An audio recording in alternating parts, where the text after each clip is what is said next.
প্রয়োজনে বিষ খাবেন, তবুও এই 4 ধরনের মানুষের সাথে কখনোই মিশবেন না। নাম্বার 1, যে মানুষ উপকার করে খোঁটা দেয়। অর্থাৎ আপনার যখন খুব বেশি সমস্যায় ছিলেন বা বিপদে পড়ছিলেন, তখন সে আপনার পাশে এসে দাঁড়িয়েছিল, স্বেচ্ছায় এসেছিল এবং আপনাকে সাহায্য করেছিল।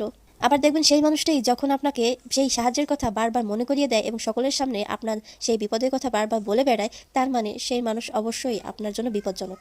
তাই সেই মানুষ থেকে অবশ্যই দূরে থাকুন। নাম্বার 2, যিনি মিথ্যা বলে, অর্থাৎ নিজের প্রয়োজনে মিথ্যা বলে, সেই সমস্ত মানুষ থেকে দূরে থাকুন। এরা অবশ্যই আপনাকে যে কোনো মুহূর্তে বিপদে ফেলে দিতে পারে। তাছাড়াও মিথ্যা কথা বলা মানুষ কখনোই কারো বিশ্বাসযোগ্য হতে পারে না। তাই যে কোনো মুহূর্তে যে কোনো পরিস্থিতিতে মিথ্যাবাদীদেরকে সর্বদা এড়িয়ে চলুন। নাম্বার 3, যে মানুষ সবসময় টিটকিরি মস্কারি করে, অর্থাৎ যে কোনো পরিস্থিতিতে আপনাকে নিয়ে মজা করা তার কাজ।